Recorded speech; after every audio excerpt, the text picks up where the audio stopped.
मैं ओंकार हूं।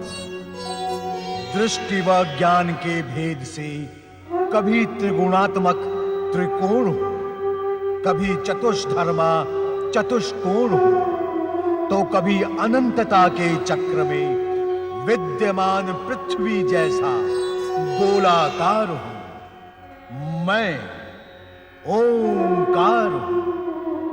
शिव का अर्थ है कल्याण। कल्याण प्रदान करने वाले परात्पर पर ब्रह्म परमेश्वर शिव के कल्याण स्वरूप की उपासना सिद्ध साधकों, सर्वसाधारण आस्तिक जनों के लिए परम मंगलमय, कल्याणकारी एवं सर्वश्रेष्ठ है। भगवान शिव समस्त देवों के भी पूजनीय हैं। इसी कारण उन्हें देवाधिदेव महादेव कहा जाता है। अजन्मे, अनंत, अलौकिक, अविनाशी, अद्वितीय विश्वेश्वर शिव ही अनाथों के नाथ विश्वनाथ हैं। ओम नमः शिवाय। ओम नमः शिवाय।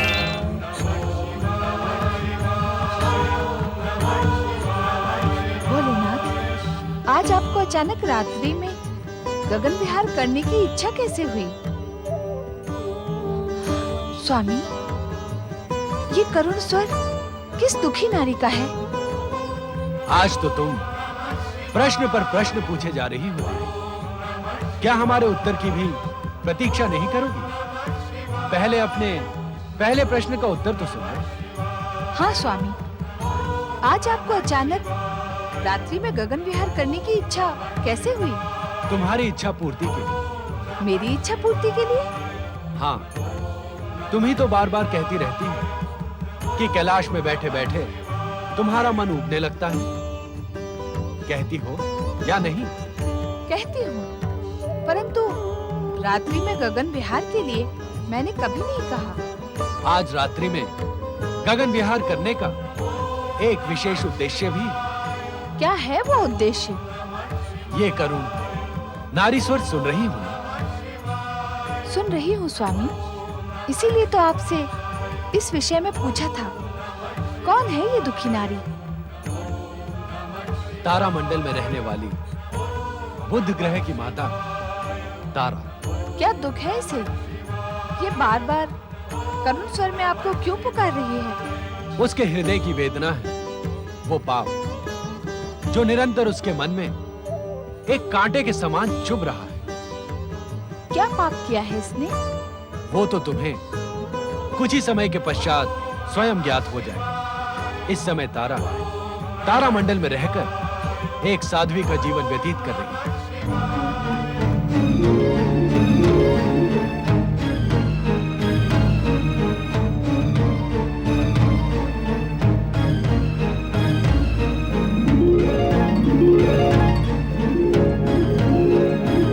स्वामी, स्वामी, अचानक आपके मस्तक से चंद्रदेव अदृश्य क्यों हो गए? उत्तर दे स्वामी। चंद्रदेव ने पहले तो कभी ऐसा नहीं किया था। आज उन्हें क्या हुआ? सब कुछ अभी ज्ञात करने की इच्छुक हो। यदि तुम अपनी दिव्य दृष्टि का उपयोग करोगी तो तुम्हें ज्ञात हो जाएगा कि तारा के पाप का अपराधी चंद्र है। तारा के पाप के अपराधी चंद्रदेव? हाँ, हमारे कोप के भय से चंद्रदेव यहाँ से अदृश्य होकर चंद्रबिंब में जा चुके हैं। चंद्रशेखर शिव अब क्या चंद्र के बिना रहेंगे? नहीं, चंद्रदेव हमारे मस्तक से अधिक समय तक दूर नहीं रह सकते। उन्हें अपने स्थान पर लौटने के लिए विवश होना होगा। अचानक क्या हो गया स्वामी? आप भगवान शिव का शीश छोड़कर यहाँ कैसे चले आए? मुझे भगवान शिव के कोप का भय है रोहिणी। भय? कैसा भय? आपने क्या किया है स्वामी? ये मैं तुम्हें अभी नहीं बता सकता। इस समय तो मुझे तुम्हारे साथ की आवश्यकता है। मैंने जब जब आपका स्मरण किया, आप भगवान शिव का मस्तक छोड़कर मेरे पास कभी नहीं आए। मैं अकेली ही आपके वियोग में तड़पती रही, परंतु आज अचानक ऐसी क्या अनहोनी हो गई स्वामी? बताएं मुझे स्वामी। बताऊंगा रोहिणी, सब कुछ बताऊंगा, परंतु इस समय मुझसे कोई प्रश्न ना करो। शांत रहो रोहिणी, शांत रहो। कुछ मत पूछो, कुछ मत पूछो रोहिणी।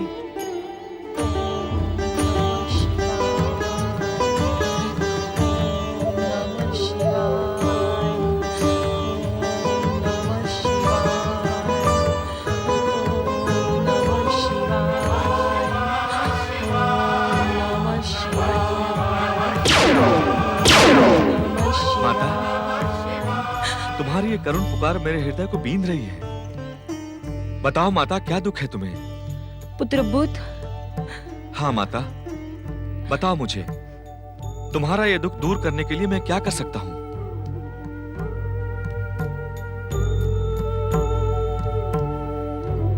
बताओ माता, क्या है तुम्हारी इस वेदना का कारण? मैं तुम्हारे ये आंसू नहीं देख सकता माता।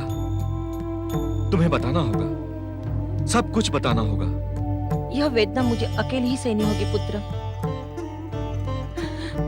मैंने जो अक्षम्य अपराध किया है, उसका परिणाम मुझे अकेले भुगतना होगा। इसलिए मैं अकेली अपने पाप का प्रायश्चित करूंगी। बताओ माता, ऐसा कौन सा पाप किया है तुमने? क्या तुम ये रहस्य अपने पुत्र से भी छुपाने की इच्छुक हो? यह ऐसा अपराध है जो कोई माता अपने पुत्र को नहीं बता सकती। मुझे अकेले छोड़ दो पुत्र। यदि करुणामय भगवान शिव शंकर तक मेरी ये पुकार पहुंचेगी, तो वह अवश्य ही मेरे अपराध की अग्नि शांत करेंगे। और जब तक ऐसा नहीं होता, मुझे इसी प्रकार पश्चाताप की अग्नि में जलते रहना होगा। मैंने पहले भी कई बार तुमसे इस रहस्य को ज्ञात करने का प्रयास किया, परंतु तुम इस विषय में सदा मौन रही। क्या तुम्हें अपने पुत्र की वेदना पर विचार नहीं आता माता? पुत्र जब अपनी माता को वेदना और दुख से विह्वल देखता है, तो उसके हृदय पर क्या बीतती है, क्या इसका ध्यान तुम्हें नहीं होता? मुझे बताओ माता, मैं भी तुम्हारे साथ शिव आराधना करते हुए तुम्हारे प्रायश्चित में सहभागी बनूंगा। नहीं पुत्र, प्रायश्चित पाप करने वालों को अकेले ही करना पड़ता है। कोई इसमें सहभागी नहीं हो सकता। आज मैं ये ज्ञात करके ही रहूंगा कि ऐसा कौन सा कांटा है जो तुम्हारे हृदय को निरंतर पीड़ित करता रहता है। आज ये रहस्य तुम्हें बताना ही होगा माता।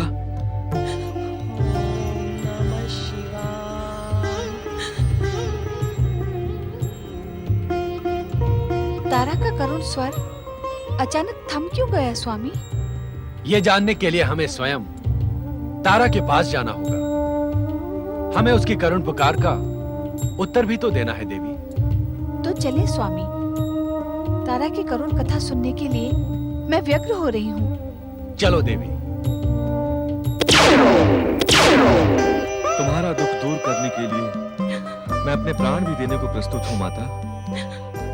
कृपा करके मुझे उस सत्य का ज्ञान कराओ जिसे अब तक आपने अपने आंसुओं में छुपा रखा है। नहीं पुत्र नहीं, मुझ में इतना साहस नहीं है कि मैं तुम्हें उस कटु सत्य का ज्ञान कराऊं।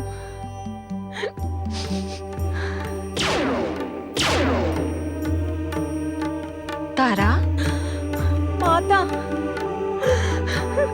माता, मुझे इस पाप बंधन से मुक्त करो माता। मैं ये यातना अब और सहन नहीं कर सकती। धैर्य धारण करो देवी तारा, उठो।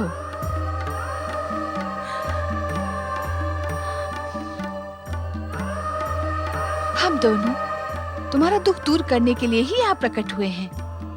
बताओ, तुम्हें किस बात का दुख है? भगवान भोलेनाथ से कुछ भी छुपा नहीं है माता। मैंने अपने पति के विरुद्ध ऐसा घोर पाप किया है जिसका कोई प्रायश्चित नहीं है। यही पाप मेरे हृदय में कांटे के समान मुझे बार बार पीड़ित करता रहता है। देवी तारा, संसार में ऐसा कोई पाप नहीं जिसके प्रायश्चित का विधान न हो। तुम्हारे इस पाप में तुम अकेली नहीं थी। हमारे द्वारा बार बार रक्षित होने वाले, हमारे शीश की शोभा बढ़ाने वाले चंद्रदेव भी तुम्हारे साथ इस पाप में सम्मिलित थे।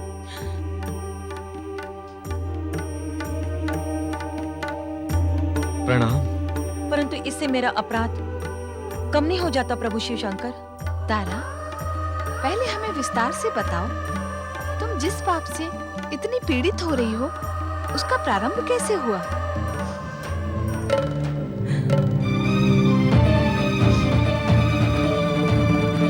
तारा,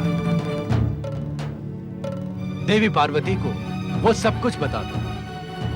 पाप को प्रकाशित करने से पाप का अंधेरा कुछ कम हो जाता है, हृदय का भार हल्का हो जाता है। जब अत्रि अनसुया का पुत्र सुकुमार चंद्र मेरे स्वामी बृहस्पति के पास शिक्षा ग्रहण करने आया, तो प्रथम दृष्टि में मेरा चंचल मन चंद्र की सौंदर्य की ओर आकर्षित हो गया। चंद्र तो चंचल था ही, और उसका मन भी मेरे रूप में उलझ गया। और ओम नमः शिवाय। ओम नमः शिवाय। प्रणाम गुरुदेव। ओम नमः शिवाय। ओम ओम नमः शिवाय। ओम नमः शिवाय। ओम नमः शिवाय।